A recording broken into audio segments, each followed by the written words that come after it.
Rebel star range సినిమాకు మారిపోతుంది. తెలుగులో 100 కోట్లు అందుకున్న మొదటి హీరో తనే. తరువాత తన రెమ్యునరేషన్ 150 కోట్లకు పెంచాడు. ఇప్పుడు 200 కోట్లకు తన పారితోషికం పెరిగింది. మొన్నే 300 కోట్లని సడన్ గా 200 కోట్లు తీసుకోవడం ఏంటి? ఇలా అయితే తన పారితోషికం తగ్గిందనుకోవాలి, కానీ పెరిగిందంటున్నారేంటి? అక్కడే ట్విస్ట్ ఉంది. 200 కోట్లు తీసుకున్నా 300 కోట్లకు తన పారితోషికం పెంచిన ఆ రెండు నెంబర్లకు వేరు ట్విస్టులున్నాయి.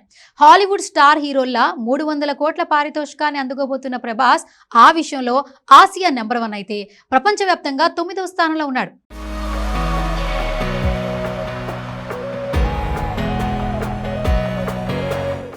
ఇండియాలోనే అత్యధికంగా రెమ్యునరేషన్ తీసుకునే స్టార్ ఎవరు? ప్రభాస్.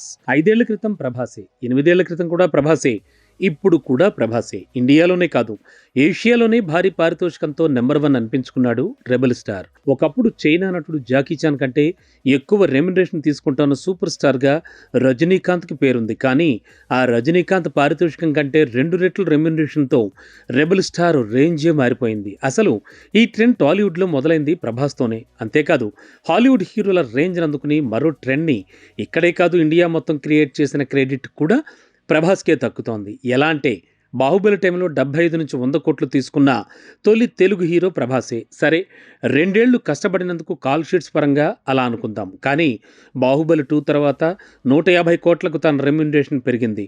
సాహో హిట్ తర్వాత 180 కోట్లు తన పారితోషికం అన్నారు. అప్పటికి పవన్ 90, మహేష్ 80 కోట్ల స్టార్స్గా ఉన్నారు. చరణ్, ఎన్టీఆర్ ట్రిబులర్ తర్వాత 100 కోట్లు తీసుకోవడం మొదలుపెట్టారు. పుష్ప హిట్ తర్వాతే 100 కోట్ల స్టార్గా బన్నీ మారాడు. కానీ ఈ నెంబర్ని బాహుబలి టైంలోనే రీచ్ అయ్యాడు రెబల్ స్టార్. ఆదిపురుషుకి ఏకంగా 185 కోట్లు తీసుకున్న ప్రభాస్ కల్కి హిట్ తర్వాత హనూర్ రాఘవపూడి మూవీకి, ఫౌజీకి 200 కోట్లు తీసుకుంటున్నట్ట.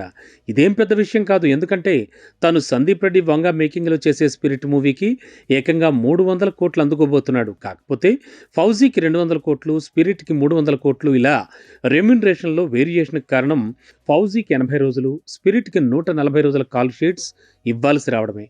బేసిక్గా హాలీవుడ్లో 200 కోట్లు, 300 కోట్లు, 500 కోట్ల నుంచి 800 కోట్ల వరకు రెమ్యునరేషన్లు వింటూ ఉంటాం. ఆ స్థాయిలో రెబల్ స్టార్ పారితోషికం ఉండడం, అందులో సగం కూడా రజనీకాంత్, షారుఖ్ ఖాన్ల పారితోషికం ఉండకపోవడం నిజంగా షాకింగ్ న్యూసే.